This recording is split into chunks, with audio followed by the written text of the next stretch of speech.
Bonjour à tous. Nous lirons la Bible en français et après en anglais. C'est le bienvenue cette chaîne. Alors, je vais lire le livre de Jean, chapitre 6. Alors, je commence avec une petite prière. Merci Seigneur pour ce temps. Nous invitons ta présence et aidez-nous pour comprendre tes paroles et ta puissance. Merci Seigneur. D'accord. Le livre de Jean, chapitre 6. Après cela, Jésus s'en allait de l'autre côté du lac de Galilée, au lac de Tibériade. Une grande foule le suivait parce que les gens voyaient les signes miraculeux qu'il faisait sur les malades. Jésus monta sur la montagne et là, il s'assit avec ses disciples. Or, la Pâque, la fête juive, était proche. Jésus leva les yeux et vit une grande foule venir vers lui. Il dit à Philippe, « Où achèterons-nous des pains pour que ces gens aient à manger ?» Il disait cela pour le mettre à l'épreuve, car lui savait ce qu'il allait faire. Philippe lui répondit, « Le pain qu'on aurait pour 200 pièces d'argent ne suffirait pas pour que chacun en reçoive un peu. » Un de ses disciples, André, le frère de Simon Pierre, lui dit, « Il y a ici un jeune garçon qui a 5 pains d'orge et 2 poissons. Mais qu'est-ce que cela pour tant de monde? » Jésus dit, « Faites asseoir ces jeunes. » Il y avait beaucoup d'herbes à cet endroit. Ils s'assirent donc au nombre d'environ 5 000 hommes. Jésus prit le pain, remercia Dieu et les distribua aux disciples qui le donnèrent. À ceux qui étaient là, il leur distribua de même des poissons autant qu'ils en voulurent.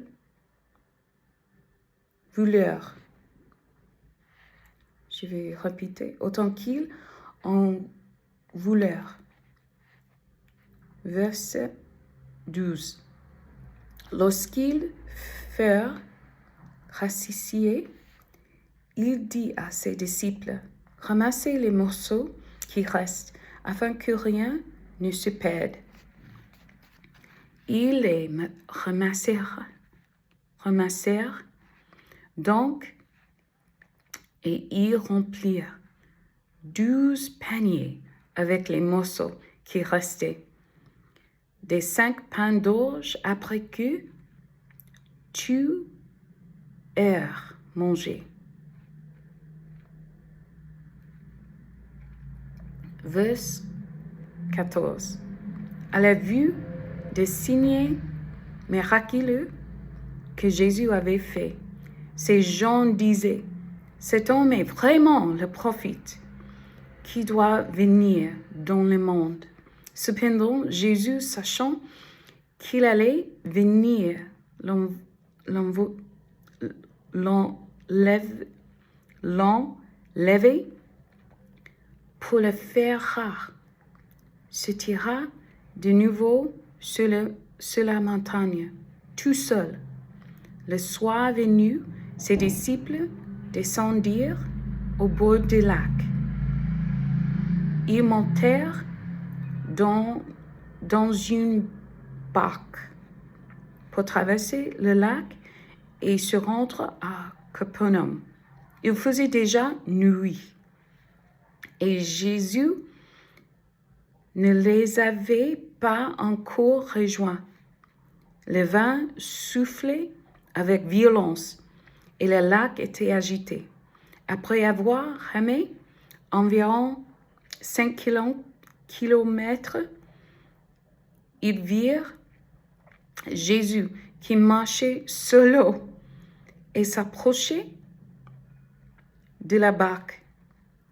Et ils eurent peur. Mais Jésus leur dit, « C'est moi, n'ayez pas peur. » Ils voulurent alors le prendre dans la barque et aussitôt celle-ci aborda à l'endroit où ils allaient. Le lendemain, la foule restée de l'autre côté du lac remarqua qu'il n'y avait eu là qu'une seule barque et que Jésus n'était pas monté dedans avec ses disciples, mais que ceux-ci étaient partis seuls. Verset 23, d'autres barques arrivèrent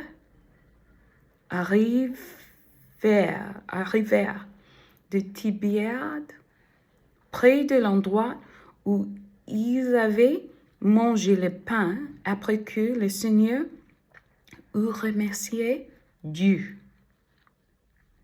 Quand les gens s'aperçurent que ni Jésus ni ses disciples n'étaient là, ils montèrent dans ces barques et allèrent à Capernaum à la recherche de Jésus. Ils le trouvèrent de l'autre côté du lac et lui dirent, « Maître, quand es-tu venu ici? » Jésus leur répondit, « En vérité, je vous l'ai dit, vous me cherchez non parce que vous avez vu des signes, mais parce que vous avez mangé du pain et que vous avez été rassasiés. Travaillez, non pour la nourriture périssable, mais pour celle qui subsiste pour la vie éternelle, celle que le Fils de l'homme vous donnera, car c'est lui que le Père, Dieu lui-même, a marqué de son empreinte. Ils lui dirent, « Que devons-nous faire pour accomplir les œuvres de Dieu? » Jésus leur répondit, « L'œuvre de Dieu, c'est que vous croyez en celui qu'il a envoyé. Quel signe miraculeux fais-tu donc, lui dit-il, afin que nous le voyions et que nous croyions en toi. Que fais-tu? Nos ancêtres ont mangé la manne dans le désert. Comme cela est écrit, il leur a donné le pain du ciel à manger.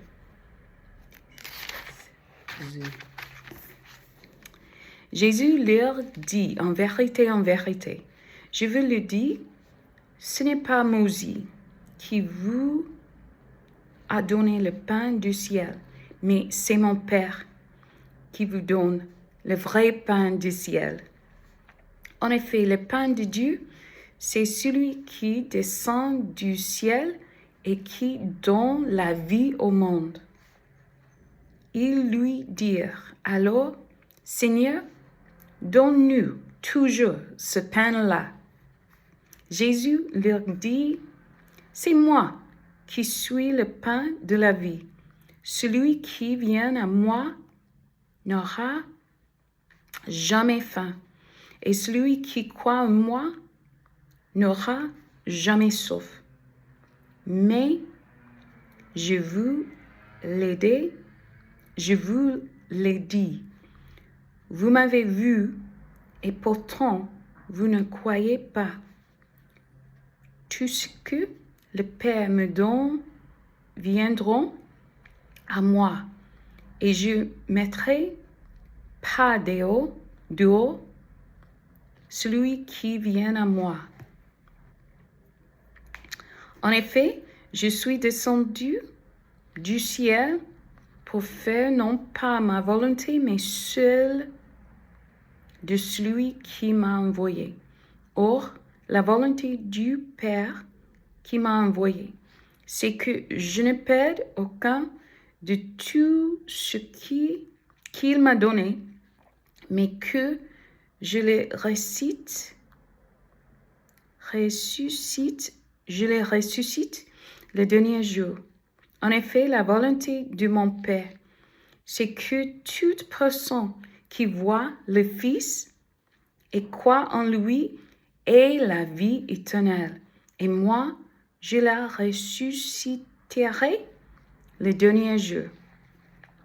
Les Juifs murmuraient à son sujet parce qu'il avait dit « Je suis le pain descendu du ciel ».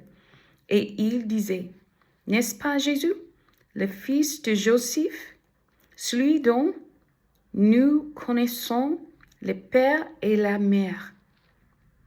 Comment donc peut-il dire « Je suis descendu du ciel » Jésus leur dit « Ne murmurez pas entre vous. Personne ne peut venir à moi à moins que le Père qui m'a envoyé ne l'attire, et moi, je le ressusciterai le dernier jour. Il est écrit dans les prophètes, ils seront tous enseignés de Dieu. Ainsi donc, toute personne qui a entendu le Père et s'est laissé instruire, vient à moi. C'est que personne n'a vu le Père sauf celui qui vient de Dieu. Lui, il a vu le Père. Verset 47. En vérité, je vous le dis, celui qui croit en moi a la vie éternelle. Je suis le pain de la vie. Vos ancêtres ont mangé la main dans le désert, et ils sont morts. Voici comment est le pain qui descend du ciel. Celui qui en mange ne mourra pas. Je suis le pain vivant, descendu du ciel. Si quelqu'un mange de ce pain, il vivra éternellement. Et le pain que je donnerai, c'est mon corps que je donnerai pour la vie du monde. Là-dessus, les Juifs se mirent à discuter vivement entre eux, disant « Comment peut-il nous donner son corps à manger ?» Jésus leur dit « En vérité, je vous le dis, si vous ne mangez pas le corps du Fils de l'homme, et si vous ne buvez pas son sang, vous n'avez pas la vie en vous-même. Celui qui mange mon corps et qui boit mon sang a la vie éternelle, et moi, je le ressusciterai. Je le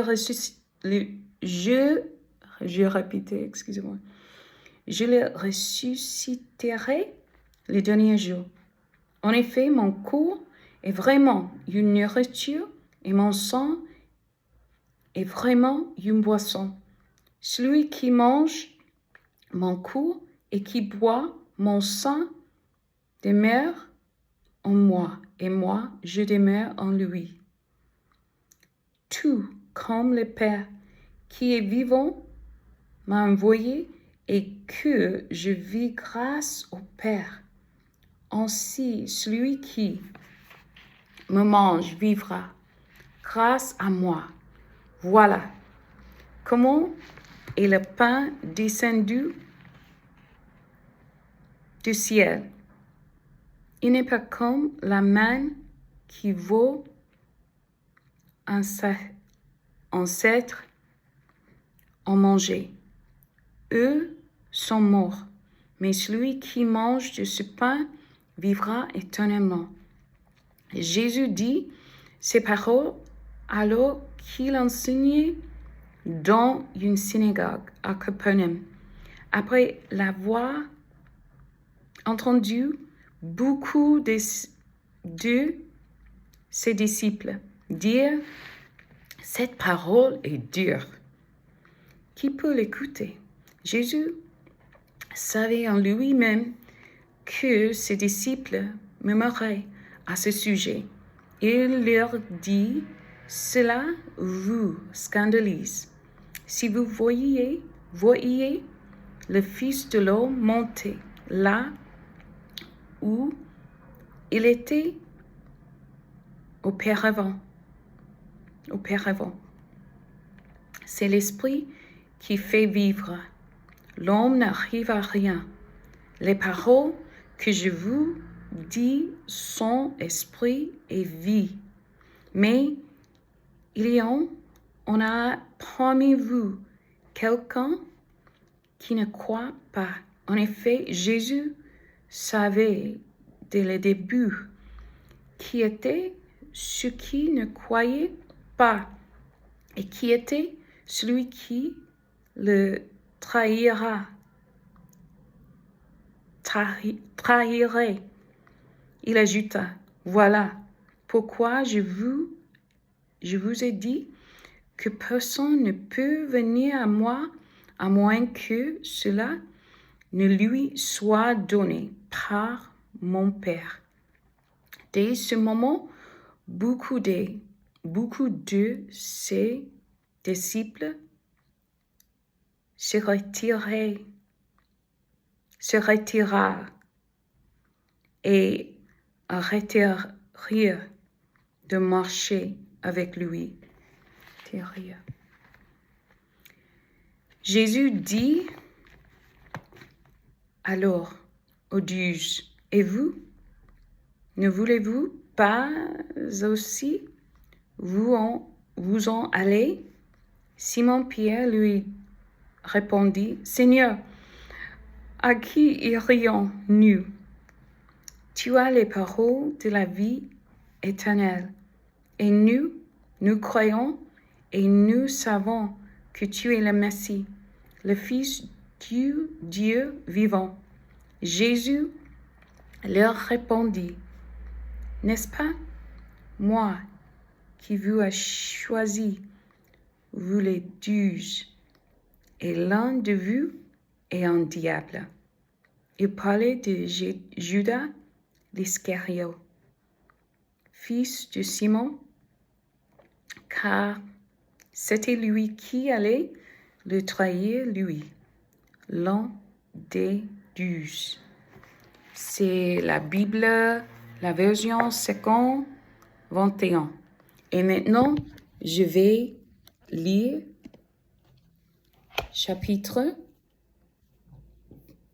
je vais lire en anglais. I will read John chapter 6 in English now. After this is the English version, New Living Translation, or the NLT for short. After this, Jesus crossed over to the far side of the Sea of Galilee, also known as the Sea of Tiberias. A huge crowd kept following him wherever he went. because they saw his miraculous signs as he healed the sick. Then Jesus climbed a hill and sat down with his disciples around him. It was nearly time for the Jewish Passover celebration. Jesus saw a huge crowd of people coming to look for him. Turning to Philip, he asked, "Where can we buy bread to feed all these people?" He was testing Philip, for he already knew what he was going to do. Philip replied, "Even if we worked for months, we wouldn't have enough money to feed them." Then Andrew, Simon Peter's brother, spoke up. "There's a young boy here with 5 barley loaves and 2 fish, but what good is that with this huge crowd?" "Tell everyone to sit down," Jesus said. So they all sat down on the grassy slopes. The men alone numbered about 5,000. Then Jesus took the loaves, gave thanks to God, and distributed them to the people. Afterward, he did the same with the fish, and they all ate as much as they wanted. After everyone was full, Jesus told his disciples, "Now gather the leftovers so that nothing is wasted." So they picked up the pieces and filled the 12 baskets with scraps left by the people who had eaten from the 5 barley loaves. When the people saw him do this miraculous sign, they exclaimed, "Surely he is a prophet. Surely he is the prophet we've been expecting." Verse 15. When Jesus saw that they were ready to force him to be their king, he slipped away into the hills by himself. That evening, Jesus' disciples went down to the shore to wait for him. But as darkness fell, Jesus still hadn't come back. They got into the boat and headed across the lake toward Capernaum. Soon a gale swept down upon them, and the sea grew very rough. They had rowed 3 or 4 miles when suddenly they saw Jesus walking on the water toward the boat. They were terrified, but he called out to them, "Don't be afraid, I am here." Then they were eager to let him in the boat, and immediately they arrived at their destination. The next day, the crowd that had stayed on the far shore saw that the disciples had taken the only boat, and they realized Jesus had not gone with them. Several boats from Tiberias landed near the place where the Lord had blessed the bread and people had eaten. So when the crowd saw that neither Jesus nor his disciples were there, they got into the boats and went across to Capernaum to look for him. They found him on the other side of the lake and asked, "Rabbi, when did you get here?" Jesus replied, "I tell you the truth. You want to be with me because I fed you, not because you understood the miraculous signs. But don't be so concerned about perishable things like food. Spend your energy seeking the eternal life that the Son of Man can give you. For God the Father has given me the seal of his approval." They replied, "We want to perform God's works too. What should we do?" Verse 29, Jesus told them, "This is the only work God wants from you. Believe in the one he has sent." They answered, "Show us a miraculous sign if you want us to believe in you. What can you do? After all, our ancestors ate manna while they journeyed through the wilderness. The scriptures say Moses gave them bread from heaven to eat." Jesus said, "I tell you the truth. Moses didn't give you bread from heaven. My Father did.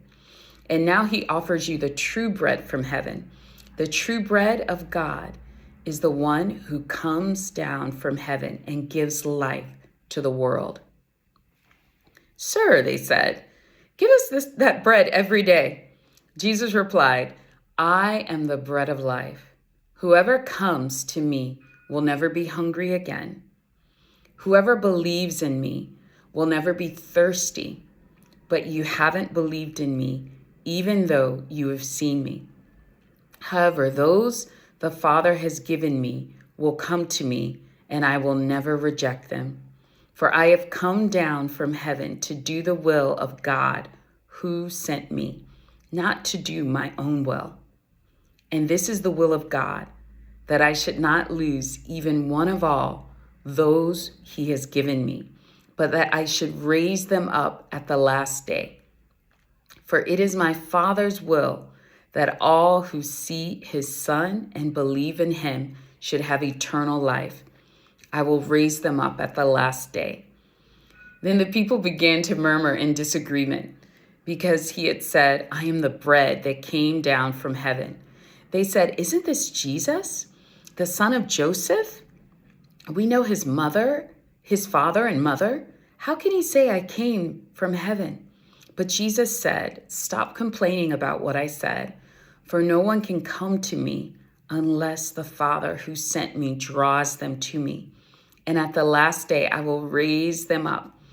As it is written in the scriptures, they will all be taught by God.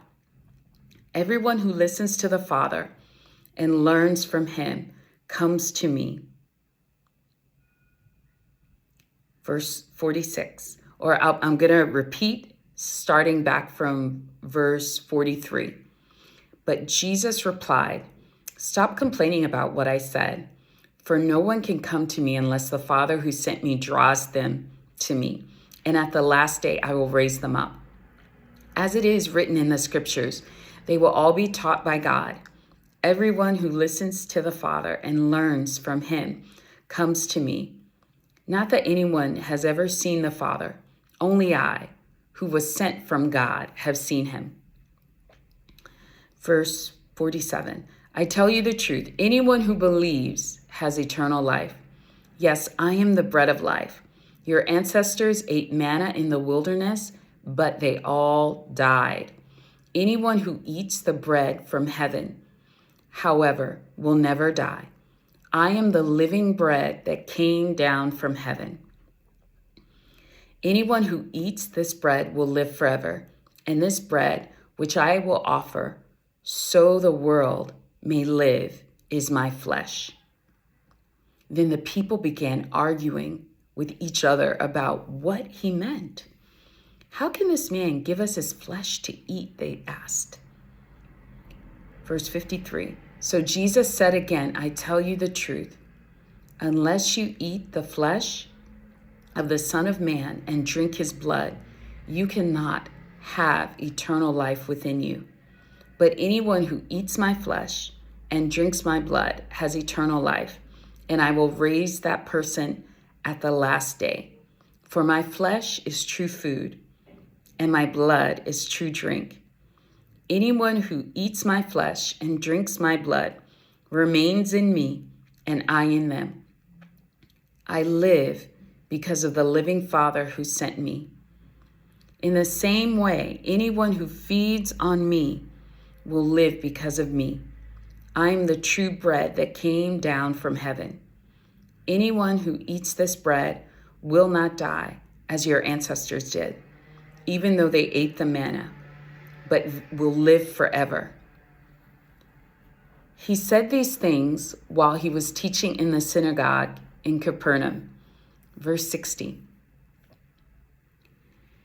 Many of his disciples said, this is very hard to understand. How can anyone accept it? Jesus was aware that his disciples were complaining, so he said to them, does this offend you? Then what will you think if you see the Son of Man ascend to heaven again? The Spirit alone gives eternal life. Human effort accomplishes nothing. And the very words I have spoken to you are spirit and life. But some of you do not believe me. For Jesus knew from the beginning which ones didn't believe, and he knew who would betray him. Then he said, this is why I said that people can't come to me unless the Father gives them to me. At this point, many of his disciples turned away and deserted him. Then Jesus turned to the 12 and asked, "Are you also going to leave?" Simon Peter replied, "Lord, to whom would we go? You have the words that give eternal life. We believe and we know you are the Holy One of God." Then Jesus said, "I choose the 12 of you, but one is a devil." He was speaking of Judas, son of Simon Iscariot, one of the 12 who would later betray him. Ok, c'est terminé. On va dans la boîte, il y a une prière pour accepter Jésus. Et aussi, oui, sois béni, be blessed, and have a great day.